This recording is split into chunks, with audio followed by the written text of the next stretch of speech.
En début d'année, la Fondation de l'Avenir, qui a pour vocation de soutenir et de promouvoir la recherche et l'innovation en santé, a indiqué que la thématique majeure de l'année 2019 était l'innovation biomédicale et technologie pour la santé.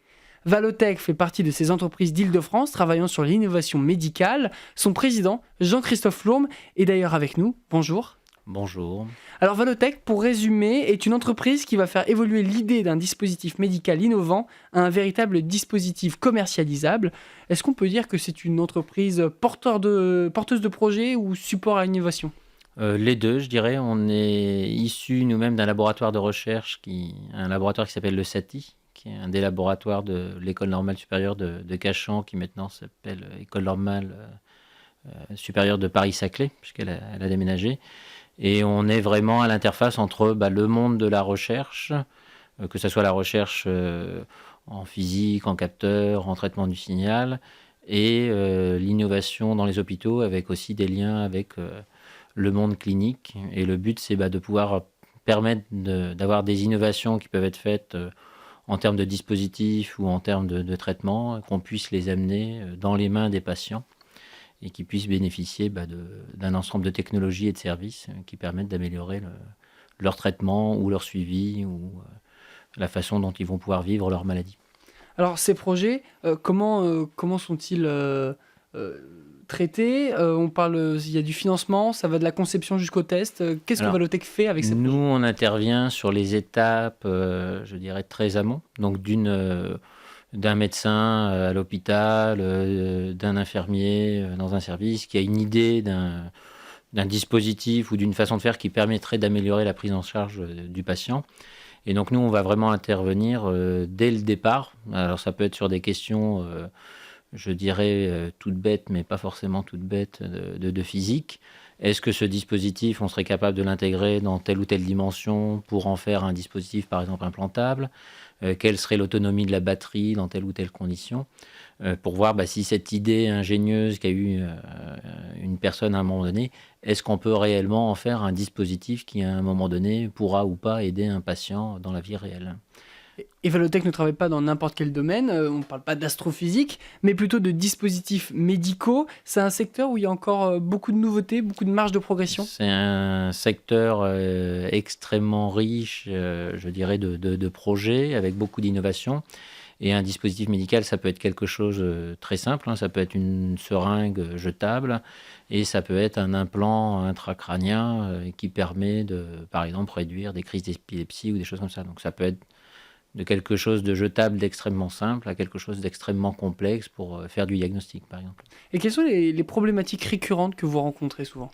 Alors, il y a différentes parties. Et c'est le métier par lequel nous, on est arrivé au départ, c'est toute la partie, je dirais, scientifique et technique. C'est comment réaliser le dispositif. Donc, quels sont les défis techniques auxquels on va devoir répondre pour pouvoir intégrer, par exemple, ce dispositif pour qu'il soit fiable. Donc il y a cette partie-là. Il y a une deuxième partie, c'est les aspects qu'on appelle réglementaires. En quoi le dispositif qu'on est en train de réaliser, dans aucun cas, il ne pourrait être dangereux pour le patient ou pour le personnel soignant. Après une partie qui est la partie clinique, où il va falloir prouver que ce dispositif, il apporte bien un bénéfice pour le patient. Et on commence à aborder toute la partie, médico-économique.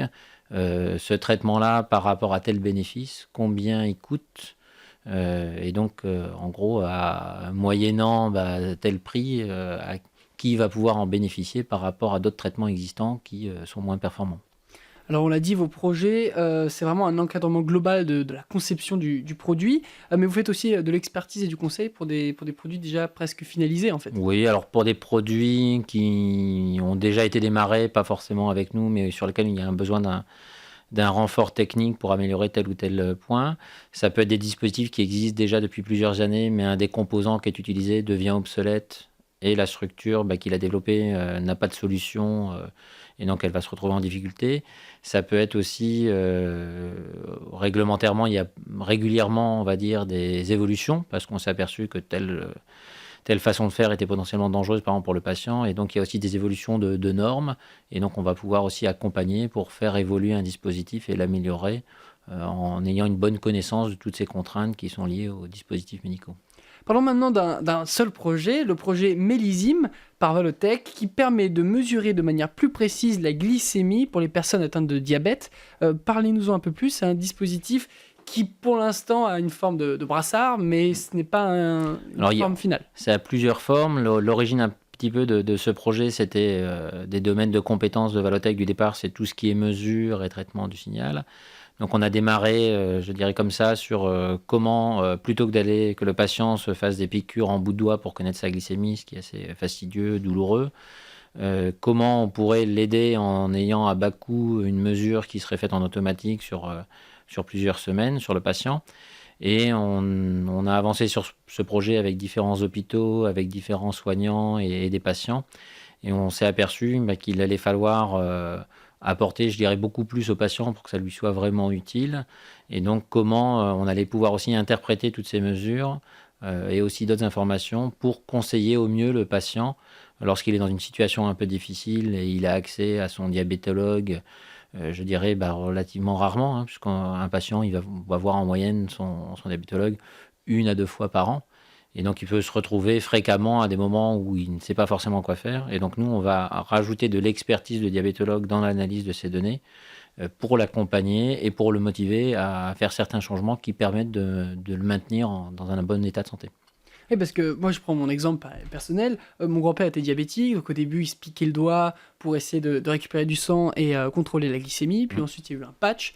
Donc là, pour les personnes qui ont connu toutes ces technologies un peu maintenant un peu désuètes, qu'est-ce que votre projet va vraiment améliorer pour le... Alors les solutions que vous évoquez, elles sont réservées actuellement aux cas les plus graves de diabète. Donc à savoir les patients diabétiques de type 1, donc qui eux se piquent plusieurs fois par jour pour connaître leur glycémie et font plusieurs injections d'insuline pour pouvoir réguler leur taux de sucre dans le sang. Et pour les cas les plus graves de diabète de type 2, qui ressemblent on va dire, à ce stade-là un peu au diabète de type 1. Mais donc les patients qui ne sont pas dans ces états, je dirais, les plus critiques, eux n'ont pas accès pour l'instant à ces technologies, principalement pour des raisons de coût. Et donc nous, on est dans un projet où un de nos objectifs principal, l'objectif principal, on veut aboutir à un coût d'une solution qui permette d'être à peu près équivalent aux solutions actuelles, afin de pouvoir répandre cette solution de façon très très large et que ça puisse servir aux patients lorsqu'ils sont encore dans un stade de la maladie qui n'est pas trop grave. Alors, le projet fait partie du concours RegioStar organisé par la Commission européenne, puisque vous avez touché des fonds européens, le FEDER, le Fonds européen de développement régional. Le projet a coûté environ 900 000 € et 400 000 € ont été donnés par la région, un petit peu moins. Ça vous a permis de mettre ça, le projet de mettre en place. C'est une des aides effectivement qui nous a permis de démarrer le projet, d'avancer sur le projet. En parallèle de ces fonds européens dans le cadre du FEDER, on a aussi gagné des fonds au niveau français dans le cadre du programme d'investissement d'avenir, donc ce qu'on appelle les projets structurants de pôle de compétitivité. Et nous, ce projet-là, au niveau global, c'est plus de 9 millions d'euros qui sont investis depuis 2016, qui sont investis dans ce domaine-là. Et donc on a une complémentarité entre des fonds qui peuvent venir de l'Europe et des fonds qui peuvent venir par exemple de France et des fonds privés qu'on cherche d'ailleurs à lever en ce moment pour compléter les financements.